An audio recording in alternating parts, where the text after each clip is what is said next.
Hello everyone, myself Professor Vaibhav Solanki from Sri Swaminarayan Institute of Technology, Gandhinagar, and today we are discuss on lecture number 7, Site Distance, which is the second unit, which name is Highway Geometric Design, and the subject name is Transportation Engineering. So let's start the lecture number 7, Site Distance. Let's first of all बात करते हैं side distance क्या है या तो side distance किसे बोलते हैं. So, simply, sight distance available from a point is the actual distance along the road surface, which a driver from a specified height above the carriageway has visibility of stationary or moving object, or it is the length of road visible ahead to the driver at any distance. अगर हम बात करें तो हम कोई भी curvature अर्थ के कोई भी कर्वेचर पर हम कोई भी रोड पर अगर हम व्हीकल मूव कर रहे हैं तो एज अ व्हीकल यूजर हमारे जो रोड या आइज है हमारी जो आइज लाइन ऑफ साइट के हिसाब से हमारी जो आइज सामने का जो कोई भी ऑब्जेक्ट देख सकती है उसकी जो लेंथ है वो बिलो बॉटम से लेके हमारी आइज लेवल तक की लेंथ होती है अप्रोक्स 1.2 मीटर. वहाँ से हम कोई भी 0.5 मीटर के हाइट का ऑब्जेक्ट देख सकते हैं. तो जो हम हमारी आइज से सामने वाला ऑब्जेक्ट देख रहे हैं उसको हम लाइन ऑफ साइट बोलते हैं. ठीक है. सो हाइट ऑफ ऑब्जेक्ट और हाइट ऑफ आइज के हिसाब से हम ये कैलकुलेशन कर सकते हैं. तो जो डायरेक्टली विजिबिलिटी है कोई भी ऑब्जेक्ट की कोई स्पेसिफिक हेड से और स्पेसिफिक टाइम पे और स्पेसिफिक पॉइंट पे वो मूविंग और स्टेशनरी ऑब्जेक्ट की विजिबिलिटी को हम साइड डिस्टेंस बोल सकते हैं. या तो जो हमारा आइज लेवल है वहां से लेके कोई मूविंग ऑब्जेक्ट और स्टेशनरी ऑब्जेक्ट का ऑब्जेक्ट तक का जो डिस्टेंस है जो हम डायरेक्टली देख सकते हैं तो वो इजीली अवेलेबल है या इजीली विजिबल है उस डिस्टेंस को और उस लेंथ को हम साइड डिस्टेंस बोल सकते हैं और उसको हम इंडिकेट करते हैं एस से. स्ट्रेट और कर्वेचर हाईवे पे साइड डिस्टेंस इस हिसाब से यहाँ पे जो पॉइंट है फॉर एग्जांपल ये मेरा पॉइंट ए है और ये मेरा पॉइंट ऑब्जेक्ट है जो बी है. तो ये कोई स्टेशनरी या तो मूविंग ऑब्जेक्ट है जिसको मैं पहली बार यहाँ से विजिबल हो रहा है मुझे. तो यहाँ से लेके यहाँ तक का जो डिस्टेंस है ऑब्जेक्ट तक का उसको मैं साइड डिस्टेंस बोलूँगा और इसको इंडिकेट करते हैं हम एस के साथ. दूसरी चीज कोई भी इंटरसेक्शन पे अगर यहाँ से मेरा व्हीकल आ रहा है तो यहाँ पे ये जो कॉर्नर है जहाँ से बिल्डिंग लाइन है या अलग अलग कॉर्नर है तो यहाँ से जो मुझे कोई अदर व्हीकल विजिबल है यहाँ से कोई और व्हीकल विजिबल है तो यहाँ से लेकर जो विजिबल ऑब्जेक्टिव या तो विजिबल व्हीकल तक का डिस्टेंस है उसको मैं साइड लाइन बोल सकता हूँ या तो साइड डिस्टेंस बोल सकता हूँ. ठीक है. और ये जो व्यू कंसल्टेंस है वो साइड डिस्टेंस ट्रायंगल है. तो ऐसे साइड डिस्टेंस ट्रायंगल के साथ भी हम साइड साइड डिस्टेंस को कैलकुलेट कर सकते हैं. तो यहाँ पे सिंपली डेफिनेशन है साइड डिस्टेंस की कि side distance available from a point is the actual distance along the road surface. जो एक्चुअल डिस्टेंस है रोड सरफेस पे उसको हम साइड डिस्टेंस बोलेंगे which is a driver from a specific height above the carriage way has visibility of stationary और moving object. कोई moving और stationery object को कोई स्पेसिफिक हेड से जब ड्राइवर देखता है कैरिज वे की स्पेसिफिक हेड से तो वहां तक से लेके ऑब्जेक्ट तक का जो एक्चुअल डिस्टेंस है उसको साइड डिस्टेंस बोलते हैं. सो नेक्स्ट हम बात करते हैं टाइप्स ऑफ साइड डिस्टेंस की. कितने कितने टाइप के साइड डिस्टेंस यहाँ पे मिलते हैं. तो हम डिफाइन करें तो टाइप्स ऑफ साइड डिस्टेंस तो वो है स्टॉपिंग और एब्सोल्यूट मिनिमम साइड डिस्टेंस जिसको हम एसएसडी शॉर्ट फॉर्म में बोल सकते हैं स्टॉपिंग साइड डिस्टेंस. दूसरा है सेफ ओवरटेकिंग और पासिंग साइड डिस्टेंस जिसको हम ओएसडी शॉर्ट फॉर्म में बोलते हैं और जिसका फुल फॉर्म है overtaking side distance. Third one is safe side distance for entering into uncontrolled intersection. Fourth is intermediate side distance जिसको हम आईएसडी बोलते हैं और fifth is headlight side distance. तो बेसिकली हम तीन साइड डिस्टेंस को रेगुलर लाइफ में यूज करते हैं वो है SSD, OSD and ISD. SSD is the stopping side distance, OSD is the overtaking side distance, and ISD is the intermediate side distance. सो इन सबको हम बारी बारी में समझते हैं. तो पहला है स्टॉपिंग साइड डिस्टेंस किसे बोलते हैं. The minimum side distance available on a highway at any spot should be of sufficient length to stop a vehicle traveling at a decent speed safely without collision with any obstruction. तो side distance किससे बोलते हैं? Stopping sight distance. तो कोई भी curvature पे या तो कोई भी हाईवे पे अगर मैं व्हीकल मूव कर रहा हूँ, तो सामने मुझे कोई ऑब्जेक्ट दिखता है, तो वो ऑब्जेक्ट दिखे उससे उसके साथ ही मैं कोई डिस्टेंस पे, कोई लेंथ पे अपना व्हीकल स्टॉप कर देता हूँ, और वो सफिशिएंट लेंथ जहाँ पे मेरा vehicle without any collision safely stop हो जाता है, वही डिजाइन स्पीड पे, जो डिजाइन स्पीड पे मेरा व्हीकल और सामने का जो व्हीकल है, मूविंग व्हीकल, वो चल रहा है, तो उस डिस्टेंस को, या तो वो स्टॉपिंग डिस्टेंस को, जो डिस्टेंस है, जो मिनिमम डिस्टेंस है, उसको मैं स्टॉपिंग साइड डिस्टेंस बोलता हूँ। Second one is overtaking side distance. तो ओवरटेकिंग साइड डिस्टेंस ओएसटी किसे बोलते हैं? The minimum distance, open to the vision of the driver of a vehicle intended to overtake slow vehicle ahead with safety against the traffic of opposite direction is known as the minimum overtaking distance or safe passing side distance.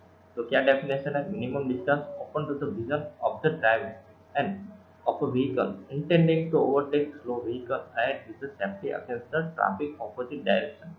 अगर मैं कोई भी direction में अपना vehicle move कर रहा हूँ और मेरे आगे कोई ऑब्जेक्ट है या तो मूविंग व्हीकल है, वो मेरी जो डिजाइन स्पीड है और मेरी जो करंट स्पीड है उससे, रनिंग स्पीड से लोअर स्पीड पे जा रहा है और मुझे वहां से ओवरटेक करना है, तो मैं सेफली ओवरटेक कर सकूँ, और सामने से जो अपोजिट डायरेक्शन में जो व्हीकल आ रहा है वो भी मैं देख सकूँ, और उसको ध्यान में रख के विदाउट एनी कॉलिशन अगर मैं ओवरटेक कर सकता हूँ, तो वो जो डिस्टेंस है ए से लेके मेरा व्हीकल है वो बी तक सेफली ओवरटेक कर लिया है मैंने, तो वो डिस्टेंस को मैं ओवरटेकिंग साइड डिस्टेंस बोलूंगा। Third one is side distance at intersection. Driver entering an uncontrolled intersection, particularly unsignalized intersection, has sufficiently visible to the enable him to take control of his vehicle and to avoid collision with another vehicle. It's called stopping side distance at intersection. Other one is intermediate side distance. This is defined as twice the stopping side distance when overtaking side distance cannot be provided. Intermediate side distance is provided to give limited overtaking opportunity to a fast vehicle. Last one is headlight side distance. This is the distance visible to a driver during night driving under the illumination of the vehicle headlight. This side distance is critical at upgrade and the ascending stretch of the belly curve. तो इसको हम headlight side distance बोलते हैं। अब बात करते हैं stopping sight distance की और उसके कैलकुलेशन के बारे में। तो SSD is the minimum side distance available on a highway at any spot having sufficient length to enable the driver to stop a vehicle traveling at a desired speed safely without collision with any other obstruction. But it depends on features of the road ahead, height of the driver eye above the road surface which is 1.2 metre already हमने discuss किया है, और height of the object above the road surface, जो object है उसकी road surface की height है वो 0.50 मीटर, और वो दोनों, ये दोनों हाइट और साइड डिस्टेंस के हिसाब से हम स्टॉपिंग साइड डिस्टेंस कैलकुलेट कर सकते हैं। हम इमेज के साथ प्रैक्टिकली देखें तो यहाँ पे कैपिटल एच से कैपिटल एच को मैं इंडिकेट करूंगा, यहाँ से कैरिज वे से लेकर जो ड्राइवर है उसकी आई साइड है, तो ड्राइवर की आई साइड को जो वर्टिकल डिस्टेंस है उसको मैं कैपिटल एच से इंडिकेट करूंगा, और as per IRC recommendation capital H is equal to 1.2 metre. Similarly in other side, तो ऑब्जेक्ट को मैं स्मॉल एच से इंडिकेट करूंगा, और जो भी ऑब्जेक्ट मुझे विजिबल है ऑन साइड, तो उसकी हाइट है कैरिज वे की बॉटम से लेके वो ऑब्जेक्ट की हाइट है 0.15 मीटर। ठीक है, तो ये दोनों as per Indian road standard capital H is equal to 1.2 metre and small H is equal to 0.15 metre, तो हम एक क्राइटेरिया मेजरमेंट के लिए ले सकते हैं। अब बात करते हैं फैक्टर अफेक्टिंग द एसएसटी। तो स्टॉपिंग साइड डिस्टेंस है उसके कौन कौन से फैक्टर अफेक्ट कर सकते हैं? तो पहली चीज है total reaction time of the driver. Driver का जो रिएक्शन टाइम है कोई भी ऑब्जेक्ट और मूविंग ऑब्जेक्ट को देख के, जो ड्राइवर जिस एफिशिएंसी से ब्रेक लगा रहा है, ठीक है, तो वो देख के जो उसका रिएक्शन टाइम है, बेसिकली रिएक्शन टाइम 2 सेकंड या 2.5 सेकंड होता है, तो उसको हम वो डायरेक्टली अफेक्ट करेंगे। दूसरी चीज speed of the vehicle, vehicle कौन सी स्पीड में जा रहा है वो इम्पोर्टेंट है। एफिशिएंसी ऑफ ब्रेक, आपका जो व्हीकल है या तो आपका ऑटोमोबाइल है उसका एफिशिएंसी, ब्रेकिंग एफिशिएंसी कितनी है। Third one is the frictional resistance between road and tyre, tyre और रोड के बीच में रेजिस्टेंस कितना है, अगर स्लिपरी है या तो फ्रिक्शन ज़्यादा है तो उसके हिसाब से ब्रेकिंग एफिशिएंसी लगती है। ग्रेडियंट ऑफ द रोड, अगर आपका व्हीकल कोई ग्रेडियंट पे मूव कर रहा है तो वहाँ पे ब्रेकिंग एफिशिएंसी उसको रेजिस्ट करेगी और उस हिसाब से वो डायरेक्टली स्टॉपिंग साइड डिस्टेंस को अफेक्ट करेगी। तो ये सब फैक्टर है, उसके हिसाब से अपना जो स्टॉपिंग साइड डिस्टेंस है उसकी लेंथ डिफरेंट डिफरेंट मिल सकती है। अब बात करते हैं उनमें से टोटल रिएक्शन टाइम की। तो टोटल रिएक्शन टाइम इज किसे बोलते हैं, तो it is the time taken from instant the object is visible to the driver to the instant the brake is effectively applied, it divide into time. Basically जो time है, जो driver जब जब कोई व्हीकल सामने से विजिबल होता है ड्राइवर को, उसके बाद ब्रेक अप्लाई करने के लिए जो ड्राइवर अपना टाइम लेता है, तो वो टाइम को इफेक्टिवली ब्रेक अप्लाई करने के लिए जो टाइम लेता है इसको हम रिएक्शन टाइम कहते हैं। और ये जो टोटल रिएक्शन टाइम है इसको बेसिकली हमने 3 और 4 टाइम में डिवाइड कर दिया है। जो टाइम में डिवाइड किया है उसको हम पीआईवी थियरी बोलते हैं, ठीक है। सो वो 4 टाइप्स कौन कौन से हैं, तो उसमें से पहला टाइप है परसेप्शन टाइप, दूसरा टाइप है ब्रेक रिएक्शन टाइम। तो परसेप्शन टाइम और ब्रेक रिएक्शन टाइम को हम बात करें। परसेप्शन टाइम किसे बोलते हैं कि जब हम object comes on the line of the side of the driver to the instant he realize that the vehicle need to be stop. कोई भी व्हीकल को देख के हमको पता चलता है कि नहीं, अभी मुझे व्हीकल को स्टॉप करना पड़ेगा, तो वो डिसीजन को मैं, वो सिमुलेशन को मैं परसेप्शन टाइम दूंगा। दूसरा है brake reaction time. The brake reaction also depend on the several factors including the skill of the driver and the type of the problem and various other factors. So the total reaction time of the driver can be calculated by PIV theory. Well, what is PIV theory? PIV theory is the division of the total reaction time and split into 4 parts. First part is perception, second is intellection, third is emotion, and fourth is volition. Intellection and emotion part actually हमारे mind में आकर सोचते हैं। Perception time जो हम directly कोई भी vehicle visible होके हम सोचते हैं कि नहीं अब मुझे स्टॉप करना पड़ेगा। और वॉल्यूशन टाइम वो आफ्टर इफेक्ट है, आफ्टर एक्सीडेंट या तो आफ्टर ब्रेकिंग अप्लाई। सो ऐसे परसेप्शन, इंटेलेक्शन और इमोशन और वॉल्यूशन को हम यहाँ से डिफाइन कर सकते हैं। परसेप्शन हमने ऑलरेडी डिफाइन कर लिया है। इंटेलेक्शन और इमोशन की बात करें तो इंटेलेक्शन किसे बोलते हैं, it is the time required for understanding the situation understanding करने के लिए जो टाइम रिक्वायर्ड लगता है वो। उसके बाद it is the time elapse during the emotional sensation and disturbance such as fear, anger and any other emotional. It's called emotion. कि कोई सिचुएशन अंडरस्टैंड करके अगर मुझे लगता है कि वहाँ पे एक्सीडेंट होने वाला है, उसके साथ साथ मैं फियर फील कर रहा हूँ, तो वो जो फियर है वो इमोशन टाइम में आता है। और लास्ट स्टेज जब उसके बाद में फाइनल एक्शन मेरा निकलता है और मैं फाइनल एक्शन में अपना व्हीकल ब्रेक करता हूँ, तो उसके लिए जो टाइम टेकन है फाइनल एक्शन के लिए उसको मैं वॉल्यूशन टाइम कहूँगा। इस हिसाब से total reaction time of the driver may be vary from 0.5 second to 4 second. कोई भी रिएक्शन का टाइम होता है ड्राइवर के लिए वो 0.5 सेकंड से 4 सेकंड का होता है। As per Indian road Congress IRC के हिसाब से वो कितना ड्राइवर के लिए तो बेस्ट और टोटल रिएक्शन टाइम है वो 2.5 सेकंड है, जिसे हम कंसीडर कर रहे हैं।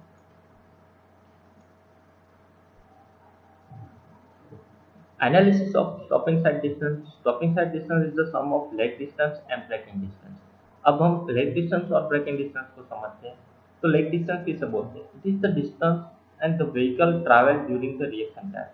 If v is the design speed in meter per second and t is the total reaction time, तो ड्राइवर के लिए मैं v speed और t total reaction time से leg distance फाइंड करूँ, तो ये speed into t मीटर उसका मैं मल्टीप्लीकेशन करूँगा तो वो जो डिस्टेंस मुझे मिलेगा उसको मैं लेग डिस्टेंस बोल सकता हूँ। फॉर एग्जाम्पल वी स्पीड है मेरी इन किलोमीटर पर आवर कोई भी, ठीक है, और T is equal to time, total reaction time इसको मैं कंसिडर कर रहा हूँ 2.5 सेकेंड। सो यहाँ पे लेग डिस्टेंस का इक्वेशन बन रहा है 0.278 V into T in metre. Braking distance की बात करें तो ब्रेकिंग डिस्टेंस वो डिस्टेंस है, it is distance travel by the vehicle after the application of break.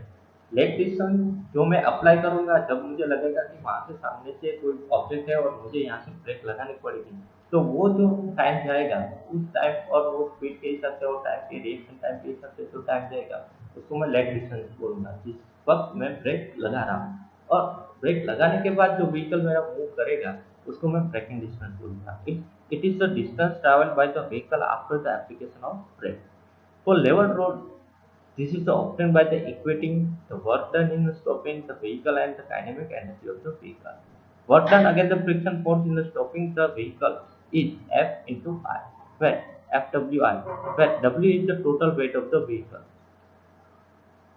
and the kinetic energy at the design speed of V into meter per second will be 1/2 meter per inch. तो इसको हम breaking distance बोलते हैं।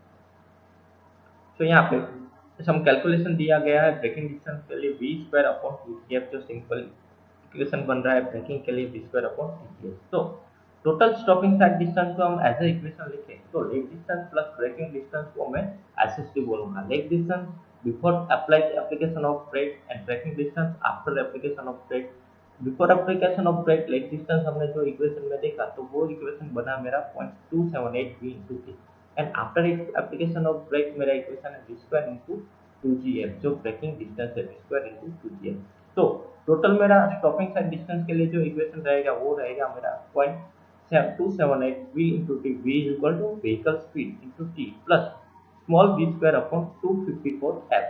254 f है 2 into g, that g is equal to acceleration of gravity की बात करूंगा तो 2.81 9.81 में ले सकता हूँ मीटर पर सेकंड में। तो यहाँ पे एक सिंपल टेबल और एफ के साथ समझते हैं। तो उसके पहले हम एफ के बारे में बात कर लेंगे। तो एफ क्या है? तो एफ है वो कोएफिशिएंट ऑफ लॉन्जिट्यूडिनल फ्रिक्शन। जो भी लॉन्जिट्यूडिनल फ्रिक्शन है वो स्पीड के हिसाब से वेरी होता है।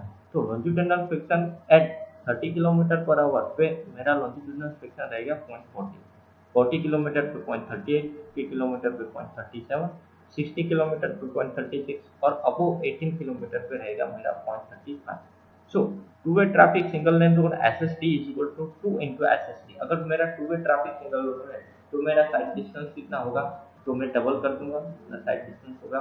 और in one way traffic with single और मोर लेन और to way traffic with more than single lane तो वो मेरा ट्रैफिक रहेगा मिनिमम जितना मेरा एसएसटी होगा उतना ही मेरा स्टॉपिंग साइड डिस्टेंस रहेगा। तो यहाँ पे कुछ एग्जांपल के साथ समझ लेते हैं। यहाँ पे मैंने 3 एग्जांपल दिए हैं। किसी का भी कैलकुलेशन करेंगे तो हमको स्टॉपिंग साइड डिस्टेंस और ब्रेकिंग डिस्टेंस और लेग डिस्टेंस समझ में आ जाएगा। ठीक है, तो ये एग्जांपल आप जब भी लिख सकते हो और उसका कैलकुलेशन कर सकते हो, इसके आंसर के साथ आप ये थियरी भी समझ सकते हो।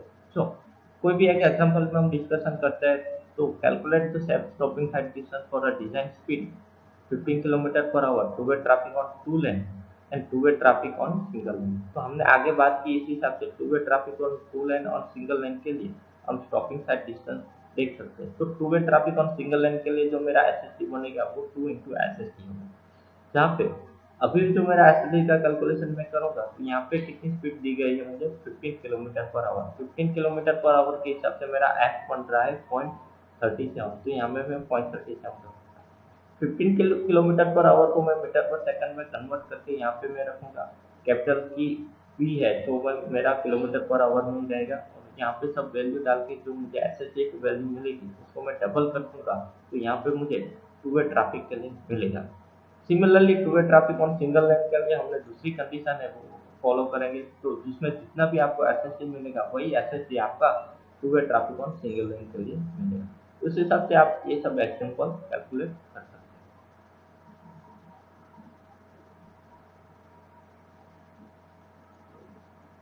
अब ओवरटेकिंग साइड डिस्टेंस की बात करें तो the minimum distance open to the vision of the driver of a vehicle intending to overtake slow vehicle ahead with the safety against the traffic of opposite direction is also known as minimum overtaking side distance और safe passing side distance. हमने already आगे discuss कर लिया है, फिर से discuss कर ले।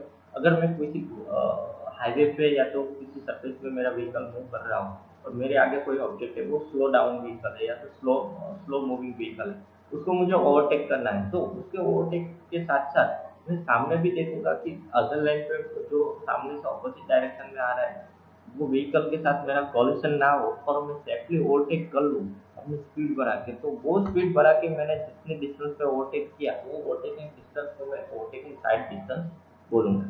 ठीक है, तो इसको मैं ओवरटेकिंग साइड डिस्टेंस बोल दूँ। जहाँ पे driver with is eye level 1.2 metre और जहाँ पे जो मूविंग ऑब्जेक्ट है वो भी अपना जो डिस्टेंस रहेगा वहाँ पे भी आई लेवल डिस्टेंस 1.2 रहेगा। तो फैक्टर अफेक्टिंग ओएसडी की बात करें तो speed of the overtaking side distance, तो उसमें डिपेंड करेगा ओवरटेकिंग व्हीकल, आपका ओवरटेकिंग व्हीकल है वो, दूसरा ओवरटेकन व्हीकल, कौन सा व्हीकल ओवरटेक कर रहा है वो, and third one is the vehicle coming from the opposite direction से कौन सा व्हीकल आता है। तो ये तीनों व्हीकल की स्पीड डायरेक्टली अफेक्ट करेगी ओवरटेकिंग साइड। दूसरा, distance between overtaking and overtaken vehicle, both distance. Third one is the skill of driver, reaction time of the driver. Fourth one is the rate of acceleration of overtaking vehicle, आप कितने rate से accelerate कर रहे हो अपने आप को। और fourth is the gradient of the road, कि अगर हायर ग्रेडियंट है तो आपको एक्सेलरेट ज़्यादा करना पड़ेगा। तो ये सब फैक्टर है वो ओएसडी को डायरेक्टली अफेक्ट करेंगे।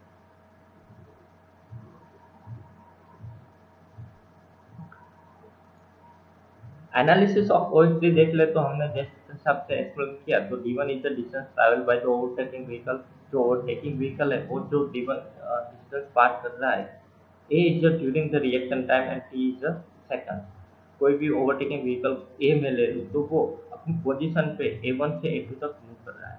d2 डिस्टेंस मैं किसको बोलूंगा, तो d2 distance travel by the vehicle a from the a2 to a3 during the actual overtaking operation in the time taken T. Capital T को मैंने रखा है कि d2 जो डिस्टेंस है, जो मेरा व्हीकल पूरा मूव करके वहां तक पहुंचता है, तो उसको मैं a2 में रखूंगा। Third one is the d3 distance.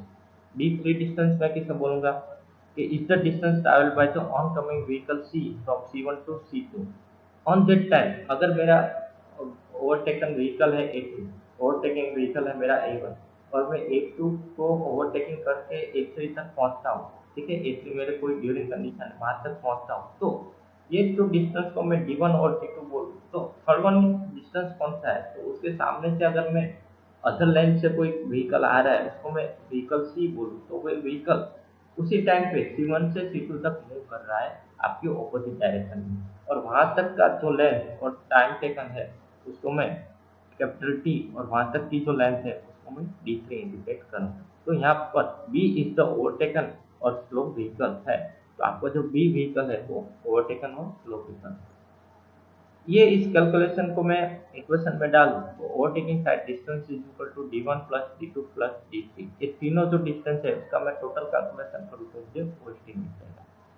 जैसे कि हमने एसएसटी में कैलकुलेशन किया था 0.28 V into T plus 0.28 V into capital T plus 2s, जो दोनों हिसाब से डिस्कशन होगा साइड डिस्टेंस वाला, प्लस 2.28 वी इंटू टी। तो S is equal to spacing of the vehicle, ठीक है, जिसको मैं बोल सकता हूँ 0.2 वी इंटू बी प्लस 6। और यहाँ पे कैपिटल टी को मैं कैलकुलेट करूंगा √4 इंटू 3.6 एस अपॉन ए। तो सिंपल इक्वेशन बनेगा कैपिटल टी के लिए 14.4 S upon A. If the speed of the overtaken vehicle is not given, Pb is equal to V 16 km per hour, where V is the speed overtaking in a vehicle। अगर Vb की speed नहीं दी हुई है तो आपका जो capital V है उसको डिटेक्ट कर देंगे, उसमें से डिटेक्ट कर देंगे 60, तो उतनी व्हीकल विड्थ आप दे सकते हैं। The minimum overtaking side distance d1 d2 this is for two-way traffic, and on divided highway on the road with the one-way traffic regulation overtaking distance is d1 plus d2। अगर single traffic है, single line है, तो वहां से opposite direction नहीं होगी, तो obviously मेरा डिस्टेंस d1 और d2 रहेगा। उसके साथ साथ हम देखते हैं कि जब हम ओवरटेक कर रहे हैं, it is desirable to construct the highway in such a way that the length of the road is visible ahead at every point and is sufficient for the safe overtaking. So this is the seldom practicable, and there may be states where the safe overtaking distance cannot be provided, but the overtaking opportunity for the vehicle moving at the desired speed should be given at a frequent interval. So dead zone which are meant for the overtaking are called overtaking zone।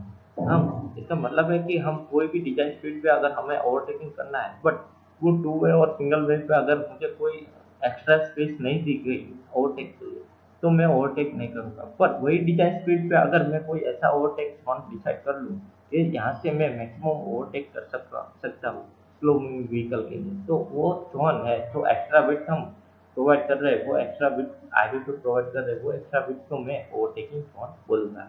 अगर overtaking zone का discussion करें तो S1 है overtaking zone जहाँ से begin होता है, और S2 है जहाँ पे ओवरटेकिंग जोन कंप्लीट होता है। तो S1 से जहाँ से ओवरटेकिंग का डिस्टेंस स्टार्ट होता है वो OSD जितना डिस्टेंस है, आपका जो ओवरटेकिंग साइड डिस्टेंस है उसको ले लो, और एंड में भी आपका जो ओवरटेकिंग साइड डिस्टेंस है उसको ले लो।